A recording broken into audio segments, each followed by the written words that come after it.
제 신앙생활 초기에 간절한 한 가지 소원이 있었습니다. 그것은 좀 신앙이 성숙해서 저를 괴롭히는 그 지긋지긋한 정욕의죄에서 좀 온전히 굿바이 하는 것이었습니다. 왜 이놈의 이 정욕의죄는 나를 항상 물귀신처럼 따라다니는가? 아주 괴로웠습니다.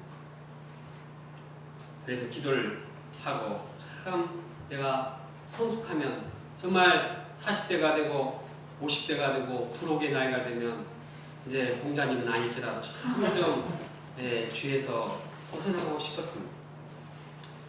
저는 이제 마음에 이런 죄의 이 생각이 있을 때 예수님께 고백하고 죄사함의 은혜를 누리면서 살게 되었습니다. 그래서 점점 죄와 멀어지게 되었습니다. 그러나 아직도 제 내면에서 죄에서 아직 완전하게 자유하지 못한 모습을 봅니다. 아직도 제 마음에 정욕의 죄가 숨어 도사리고 있음을 보고 있습니다. 언제든지 기회만 이제 보면서 그 때를 기다리고 있는 모습을 봅니다. 이런 모습을 보면 저는 자신이 비참해집니다. 또한 미워지고 정죄가 됩니다.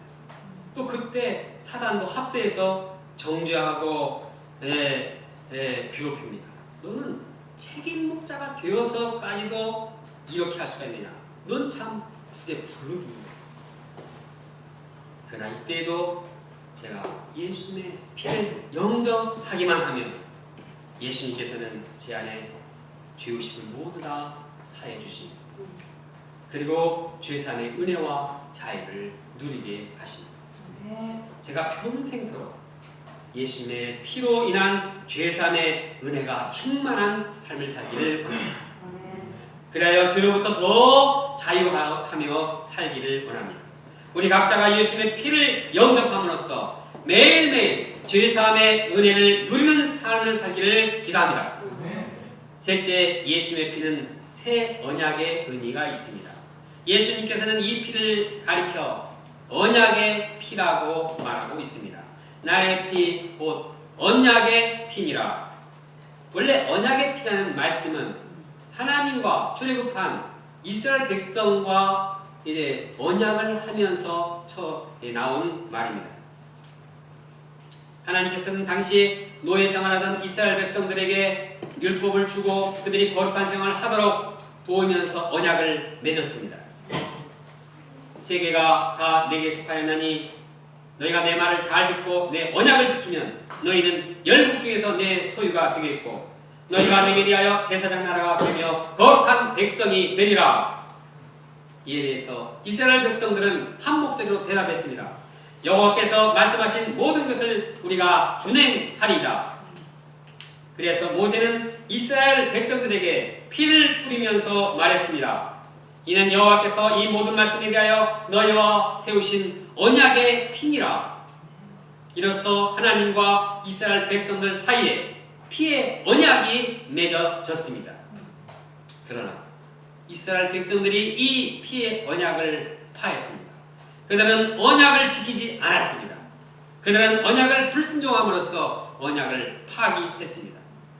옛 언약이 실패하게 되었을 때 하나님께서는 예수 그리스도의 피를 통한 새로운 언약을 세우셨습니다.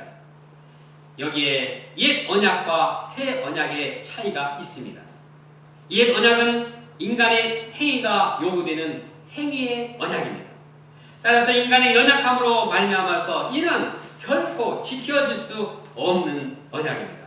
옛 언약은 짐승의 피로 보증한 것이기 때문에 불완전하고 영원하지 못합니다. 짐승의 피는 별 힘이 없습니다.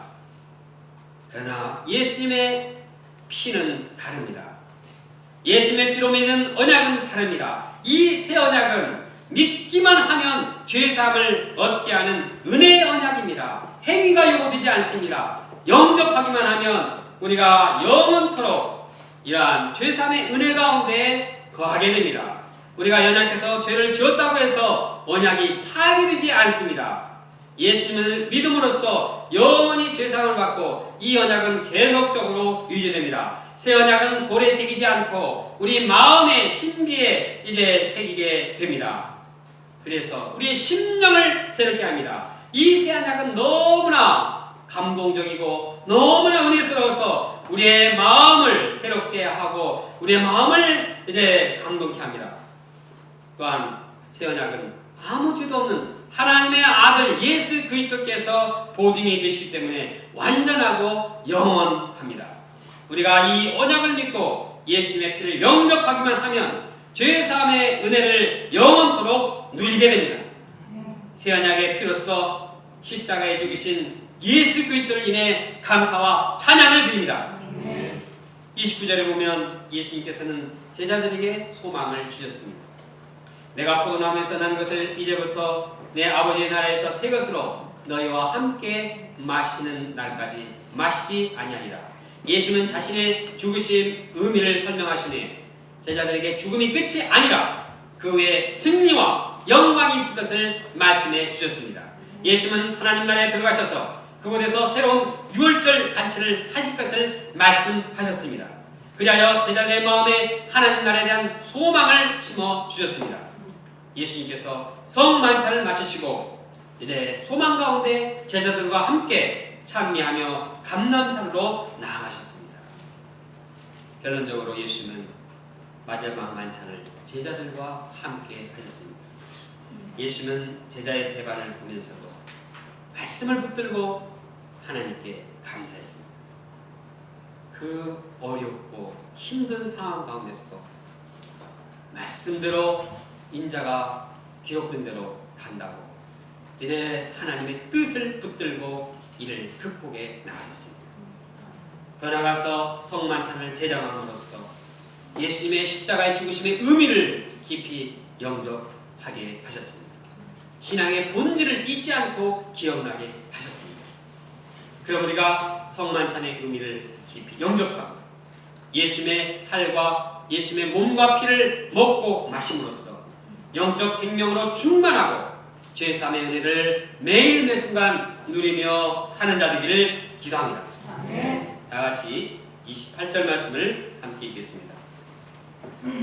시작. 이것은 죄사함을 얻게 하려고 많은 사람을 위하여 흘리는 바 나의 피 곧 언약의 피니라.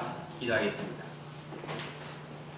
살아계신 하나님 아버지, 주님께서는 저희들의 모든 죄를 사하시고 저희들의 영혼을 살리시고 영생을 주시고 영혼을 살찌기 위해서 십자가에 피 흘려 돌아가셨습니다.